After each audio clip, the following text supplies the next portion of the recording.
안녕하세요. 책데이트 시간입니다.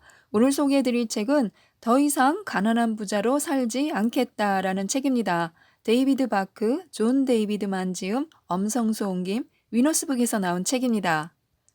우리 모두는 부자가 되고 싶습니다. 부자가 되기 위해서 이런저런 생각도 하고요. 책도 읽고 아이디어도 내보고 목표와 실천 계획도 짜보고 짠순이, 짠돌이가 되어보기도 합니다. 하지만 아예 아무것도 못하고 뭘 해야 하지 하고 고민만 할 수도 있습니다. 이 책은요, 첫 시작을 매월 자신의 월급에서 일부를 떼어 자신에게 투자하는 것으로 시작해 보라고 권하고 있는데요. 소설 형식으로 구성되어 있어서 내가 주인공이 되어 궁금증을 하나씩 풀어가는 것처럼 느껴지기도 합니다. 잡지사에서 일하는 조이라는 여성이요. 광고판에 적힌 글귀에 끌리면서 이야기는 시작됩니다. 광고판에는요. 너가 가고 있는 곳이 어딘지 모른다면 도착하는 그곳이 마음에 들지 않을 수도 있어 라고 적혀 있었는데요. 우리도 한 번씩 그럴 때가 있습니다. 저 광고 진짜 마음에 드는데 이 노래 완전 내 얘기잖아. 저 드라마 진짜 내 얘기야. 나랑 똑같아 하면서 공감하고 끌리게 되는 데는 분명 이유가 있을 것입니다. 아마도 어쩌면 지금 자신에게 가장 필요한 것이 그 안에 담겨 있을 수도 있기 때문일 수도 있습니다. 그렇듯이 조이도 확실하게는 깨닫지 못하지만요, 자신의 현실에 대한 답답함과 또 그 무엇을 찾기 위해 질문을 스스로에게 던지면서 하나씩 답을 얻어갑니다. 그 과정이 그려지고 있는데요. 이때 우리는 스스로가 무엇을 원하는지 묻는 것을 멈춰서는 절대로 안 된다는 것입니다. 만약 멈추게 되면요, 다시 똑같은 일상으로 되돌아갈 확률이 큽니다. 하지만 묻고 또 묻는다면 답을 얻을 수 있습니다. 그래서 늘 자신이 어디로 가고 있는지 묻고 또 물어야 한다고 하는데요. 그러기 위해서는 메모를 하고 자신에게 시간을 내어줄 필요가 있습니다. 조이가 아침 출근길에 커피를 사기 위해서 들르는 카페가 있습니다. 그 안에 걸려있는 사진을 사서 자신의 집에 걸어놓고 싶어 하는데요. 1200달러나 합니다. 사진 제목은 예스. 카페 주인인 헨리와 친해지면서 대화를 나누게 되는데요. 사진이 무척이나 마음에 들지만 자신은 살 돈이 없다고 하는 조이에게 헨리는 이렇게 말을 해줍니다. 당신은 이미 부자예요. 그 라떼를 살 여유가 있다면 생각보다 부자일 거예요. 하고요.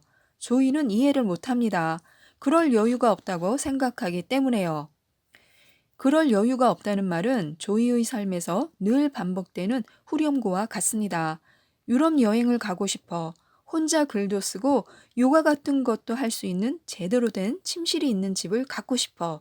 그러나 그 뒤에는 항상 하지만 그럴 여유가 없어 하는 말로 끝이 납니다. 조이는 언어를 잘 다뤘고 미적 감각도 뛰어났지만 매번 예산을 잘 짜보려는 노력에는 실패합니다. 자신의 일을 좋아하고 능력까지 있지만 늘 신용카드 대금에 허덕이고 수입과 지출을 맞추지 못해 자신을 하루 벌어 하루 살기에 바쁜 사람이라고 생각하고 있습니다. 그런데 1200달러짜리 그림을 살 수 있을 만큼 부자일 거라니 이 사람이 날 놀리는 건가? 하고 생각을 합니다. 그런 조이에게 헨리는요, 경제적 자유에 이르는 세 가지 비결을 하나씩 친절하게 가르쳐 줍니다. 1. 먼저 당신 자신을 위해 써라. 자신을 위해 쓰라는 말은요, 월급을 받는 사람도 자신, 그걸 갖고 있는 사람도 자신이라는 뜻입니다. 그렇기에 그날 그날의 수입 중 처음 1시간의 수입은 먼저 자신을 위해 쓰라는 것인데요. 오전 9시부터 오전 10시까지 일한 시간을 나를 위해 가장 먼저 떼어놓는 것입니다. 사람들은 일하고 번 돈을 제일 먼저 집세, 공공요금, 교통비, 의료비, 학자금 대출, 식료품비 등 다른 사람을 위해 먼저 돈을 쓴 뒤에 마지막으로 자신을 위해 돈을 씁니다. 남한테 지불해야 하는 돈을 쓰고 남으면 나한테 쓰는 거죠. 즉, 먼저 지출하고 남으면 저축을 하려고 합니다.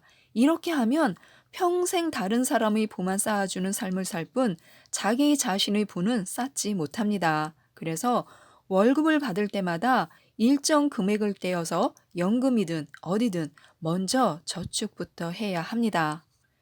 2. 예산을 짜지 말라. 자동으로 되게 하라. 월급의 10%를 저축하겠다고 결심을 해도요, 한두 번 하다가 말 수도 있기 때문에 아예 월급에서 빠져나가도록 자동이체 시켜 놓는 것이 필요합니다.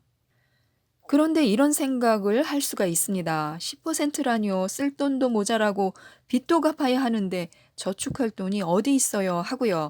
그렇다고 포기할 것이 아니라요. 한 번에 1달러씩이라도 저축하고 투자하는 것입니다. 필요한 건 주어진 상황을 직시하고 적절한 조치를 취하도록 마음 먹는 것입니다. 그리고 자신에게 늘 하던 난 돈 문제에 너무 약해 이런 말을 멈춰야 합니다. 3. 지금 부자로 살아라. 지금 가장 중요한 게 무엇인지 생각하고 그걸 하는 것입니다. 멀리 떨어진 미래야 말고 오늘, 지금 부자로 살아야 합니다.